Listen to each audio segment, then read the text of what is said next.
Okay, so I'm using a different loudspeaker this time, a different microphone this time, so I hope this is going to work for me. If not, then well, I'm buggered. Right, so I've made 4 perfect squares, yeah? If you followed me on the last video, hopefully you will now end up with absolute 12.5-inch squares in the way that I showed you. These two are exactly the same. The other two are not quite the same because that was deliberate on my part. Now I need to get back over my original, because you know I'm working around these girls, and here I am. I can't remember exactly how I laid out last time, but probably I knew I wanted her in the middle, yeah? Maybe I wanted her on one side. When I'm looking at it now and I'm thinking, well, maybe, because this is like a, you know, a 5 piece thing. Where do I want these? You know, I think I had her down here actually last time. And I'm looking at it and I'm like, how do I want it this time? Because at the end of the day, yeah, I want her turning opposite way to that one. It doesn't matter about the colour so much. What it matters to me is where your eyes going to flow, right? When you walk into a supermarket, usually your eyes go first off to the left, where they're both good, and then you look at what's in front of you, and then you look at the right, and then you end up on this one. This is just general science of how people look at things. So I think that's probably the best layout for me. Now, in which case I've got squares to go in front of each of them, yeah? But I always work to a 4 rule. So I want my 4 is going to be this one, that one, and that in the middle, and that one, right? So, I've got to try and remember now. I've got umbrella over here, birdhouse over there, and Lady Daisy up in that corner. So let's get rid of those out of my way for a moment. I just want these because I'm going to work to a 4, okay? Not all of this may be actually in your purview. Now, I had decided that I wanted this square to work against that square, then this one, this is the middle square now, and then because I use different colours, I got to decide, do I want that one? And I did do them slightly different ways around, so I could use that one, but I'm going to take that away for a moment and say, well, would I prefer that one around my girl? Still got orange. Nope. I want your eye to be drawn to the predominant pink and orange on this side. So now here is my 4, and we're just going to do it as a 4 patch. Now you might say, well, why are you doing that? Why don't you do a row? And I tell you why I don't do a row. It's because when you've got really big patches like this, 12 and a half, which are going to end up 12. When you've got really big patches like this, the bigger you make it, the more option there is for it to skew. So just like doing a 4 patch before, yeah, we'll lay one over the top on the right hand side. Now we know, look at that. I don't know whether this is, I'm going to bring this forward so you can see, because of the way we made them, yeah, that's the other material underneath. You see, can you see, absolutely fitting? Can you see, again, let go with the fabric, can you see, absolutely fitting? This corner, I'm hoping that this is all available to you on my overhead cam. This corner, absolutely fitting. Let's see, this corner, yep, absolutely fitting, because we made our square exactly 12.5 inches to fit the 12.5 inches that we did. Okay, so there's one. Right, now the next pair are these.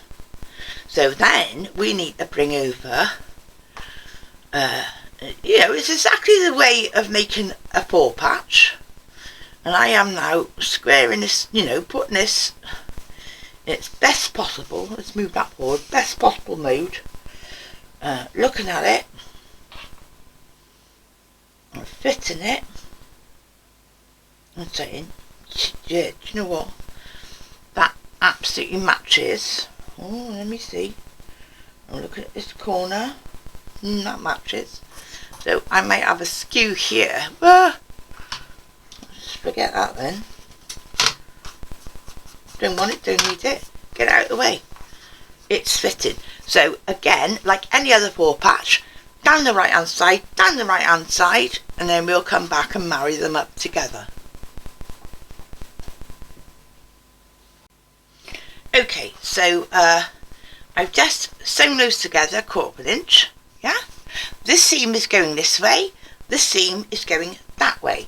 They're very well matched, so there's nothing for me to work out at the moment because we did make very nice squares in the first place. She's in the middle, which is where I want her. The only thing I would say to you is because we got this no-show mesh on the back, I do use a very hot iron to set my seams, but you need to move quickly over the no-show mesh. Don't hang around because you could end up, because it isn't cotton, you could end up melting it. So now what we need to do is, we always got to line up the centre seam, right? That cross is always going to be our goal, yeah? So bring your top one down,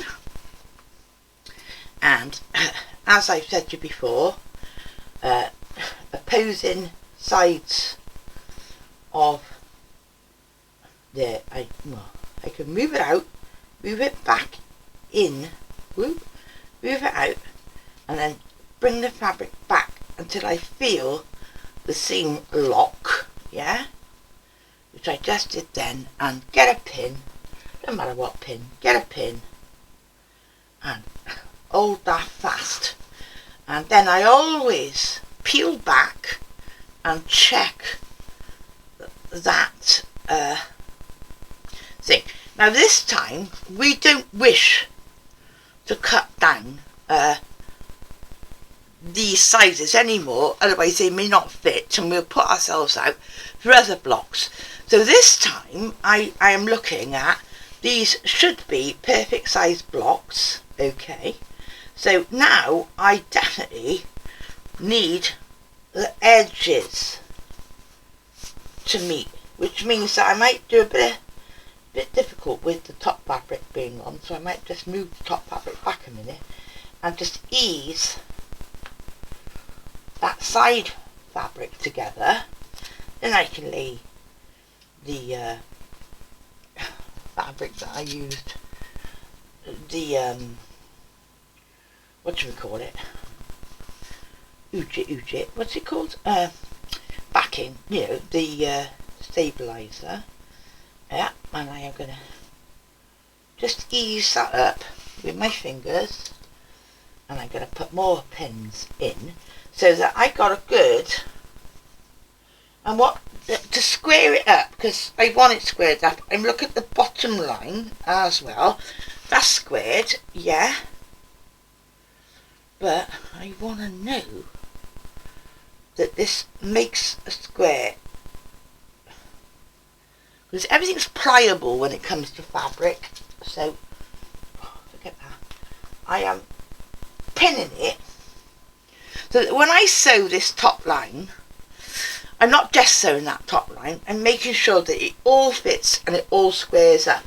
And again, with this one, I want that to end up square there, so I'm going to pin it, yeah, get another pin, cut the pins, and you think so, well, that may not figure out the way I want it, but if I pinned it, trust me, it'll sort its little life out, and I want these squares to marry up, which they do. That's great. but I'm going to pin that so it doesn't move, and I'm going to turn it around the right way, and obviously I'm now going to sew down the right hand side, but I've pinned it so that I know that each square is square. Yeah, this is to stop your quilt bending and becoming askew as we go along.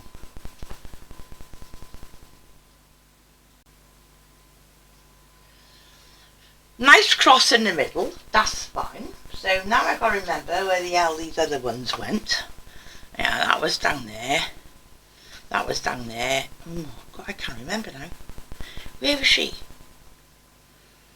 Where? Oh, this is how it goes, isn't it? You can't remember. I do know I want. Yeah, I think that's the way I wanted it. Don't know. Things alter, don't they?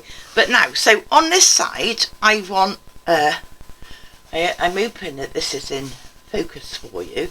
So now on this side of the quilt, I want my little umbrella girl, and I have decided that I'm using these orange ones. Now it's not the same as the other orange one. This is kind of going a different way, but because I am trying to draw in using the orange touching the border and the green touching the border that side, I'm trying to bring things in. So now I want these two are going to marry up with the 4 that we've done.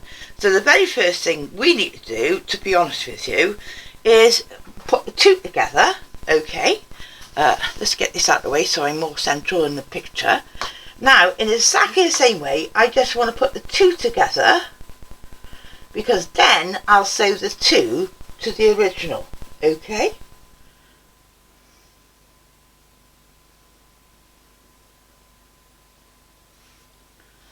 and again I'll turn it over and make sure that I'm right, because this is important that these are square on. Yep, it is important that they are squared up whichever way you look at them. You can always tug a little bit. I am going to put it back around the right way of sewing it, because obviously I want to sew down this side. So again, I've lost my pins. I've left them over at my iron, so yay, I'm gonna pin that and pin that, yeah, and I am gonna get this layer. That's the most important thing, because that can just fall over the top. Pin the bottom corners too. Okay, and that one is falling great. So let me think now. Let me think what I'm doing now. I want, no, do you know what, I've done this wrong, haven't I? Because I want her in the top and she'll be upside down. Oh, silly woman. Let's think about it. You always got to consider what you're doing. Always. So she's there. I want this like this. Yeah. So she's coming down. This is the seam that I want to do. Repin it. Repin it. That's the seam I want to do, so that when I flip her up, she's the right way round. And this corner looks a bit askew, so I'm just going to pin that corner to keep her straight when I do this line up there. Yeah? Okay. Right, so now with our quilt top, I want to put this side on top of that side. So move it over. Okay. That was ironed up. I have ironed down.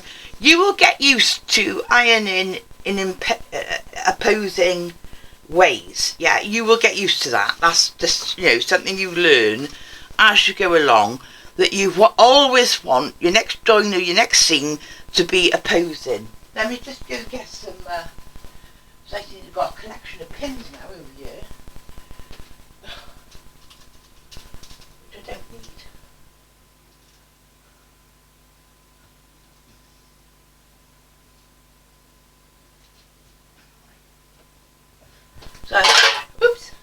bring about my pins. So as again with anything else, I'm gonna put it a little way away and then bring it back and lock it.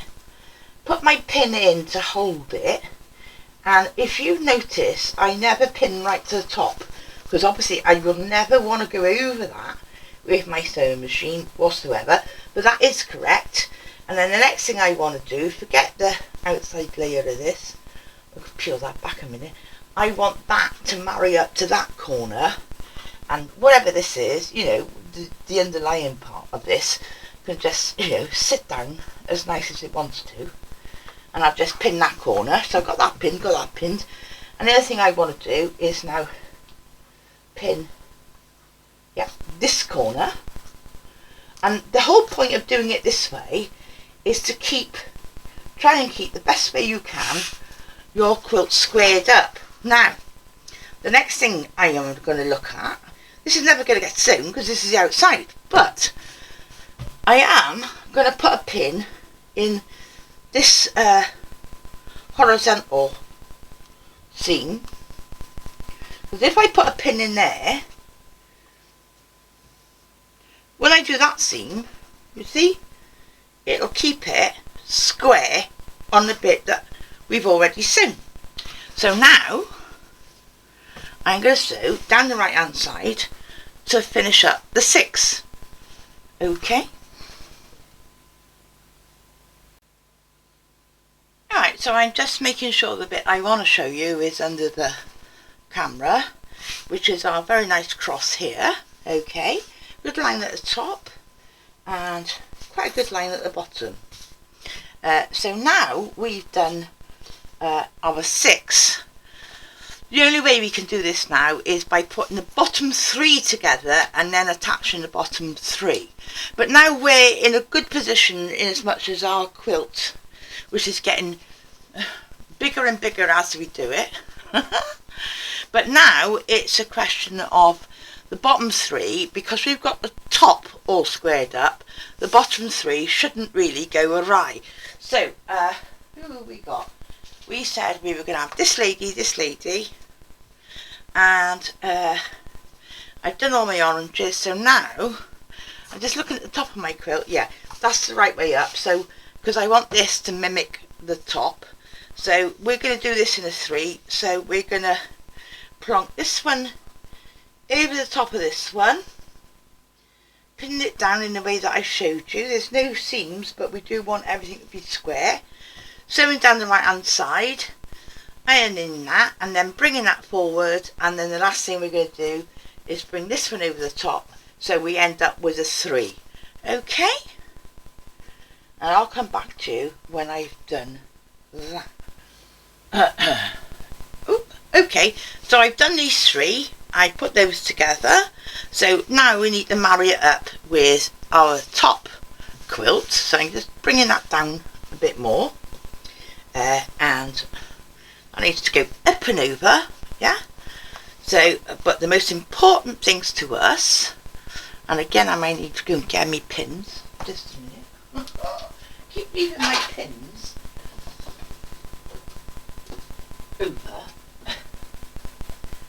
at my sewing machine, so just got those back, some pins. Right, so forget all of that. The most important thing is with this now are these seams. Oh, thankfully they go in the opposite directions. So yet again, I'm hoping this is on camera, yeah. I'll just move them apart a little bit, then use my fingers, bring them in and lock them, yeah. I am going to be sewing this side, so I'll pin from here upwards. Okay, then I'll double check them. Yep, that's good. And then moving along to the next most important seam, which is this one. Now this time both of mine are going the same flaming well way. So the one to move is the one that is not secured. So I want to just, it didn't go the right way, so I'm just moving it back, so it is now going the right way. Again, move them apart, bring them in and just feel them grip, okay, making sure that stitch line, you go with your bum, that stitch line is following through. Then I'll pin it, or I just let go, didn't I? I'll pin it and then double check it. Alright, it's not looking good. Alright, so no, that's no good. Right, so I'll start again and I'll rock them again, then pin it further this time, and then I'll look at them. And we're still a little teeny bit out. It's not where I absolutely want it, and you know I am really finicky about this. I don't know why, I think my pins aren't fine enough. See, that's good. But let me just go back to my original pins. These are quilting pins, and I do prefer the fineness of the pin. And I want to move it back. You want to move it back a little bit, but the finer the pin, the better marry up you get. These are brilliant, but these glass head pins, number one, can go under an iron so they won't melt, and also they're very fine, which means they don't leave a great gold in your material. So quilting pins are the best. So let me just then, in the same way, to keep it all nice and squared up, I want to make sure that corner meets that corner. Bring it in the middle. I want to make sure, I'm about creases in it at the moment. I want to make sure, take away the back layer, I want to make sure that white fits that white, and just lay that down on top and shove a pin in there. Okay, so that can't move, and then I am just going to come back and say, well, I know you're supposed to be right, so yeah, please lie right, yeah, and put a pin in there. I will actually just put a quick pin, I can use a big one for this, a quick pin, so I'm keeping my stitch line square. Now, we're not going to sew that, but it just means that the material's not going to warp out too much as we go. So I'm going back to this one, and that is actually right. So I'm quite happy with that. And I now want to look at this corner marrying up. I'm going to take a quilting pin for this as well. Lay that back down so it's smooth. And put a pin in there. But also, in the same way, I want to make sure, this is how I do it, so I know my quilts are square. Which, you may think, oh, it's a lot of fuss, but if my quilt is square, when I eventually cut my strips to do the border around all of this, I'm starting with a square, yeah? Because you haven't got a big enough ruler to square all this up, so it's up to you to keep it square, yeah? So I'm just checking that that is square and pinning it, although we're not sewing that bit, I'm pinning it so the fabric won't move, and then I'm coming out to this side, smoothing it all out and saying, have I got another one? Yeah. And saying, oh look, now I know that is square, yeah? Now we're not sewing any of this top bit. I'm even going to look at this. I'm going to double check that, and I'm even going to pin that, because this is how you keep your quilt square. Right, so now obviously I'm going to sew right along here, right along this huge Oh, you can't see, can you? Right along this huge seam I'm going to sew now, but I know that everything is squared up before I even do it, and that will be the finish of the top.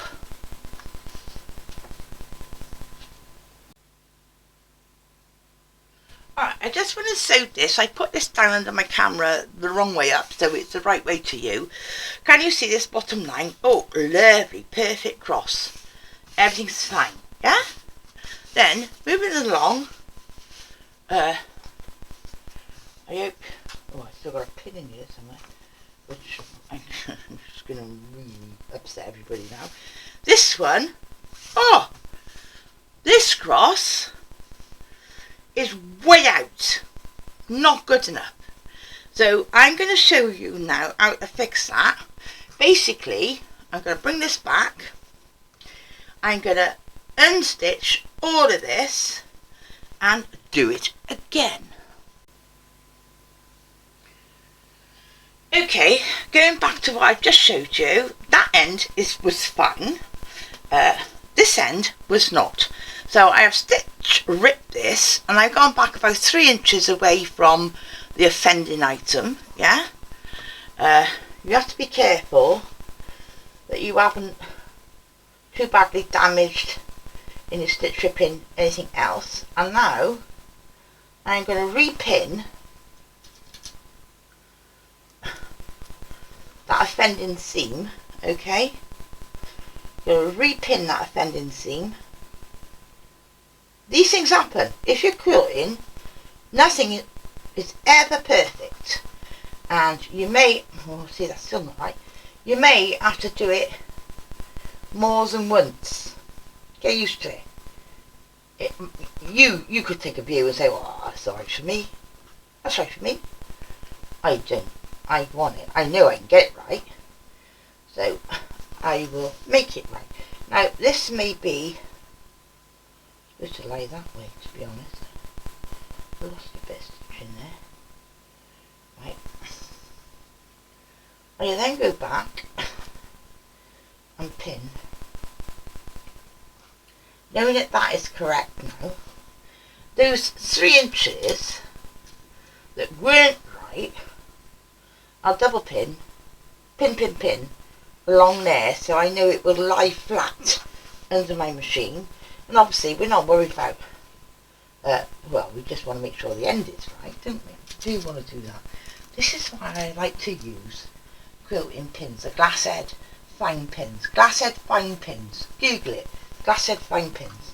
And now I am going to pin, because although that should all end up right, I have pin here to make sure that that is going to be alright. And then I will, when I put it under my machine, I will probably come back to about here, a long way away from it, line this up under my needle and then continue the stitch.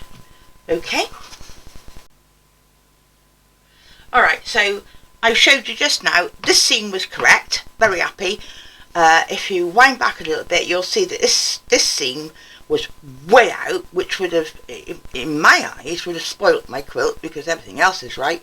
So I stitched it back and then re-sewed it, repinned it, re-sewed it, and now, as you can see, I got a very nice cross. I got equally as nice cross that end as I got this end. So sometimes you need to stitch it, go back and make it right.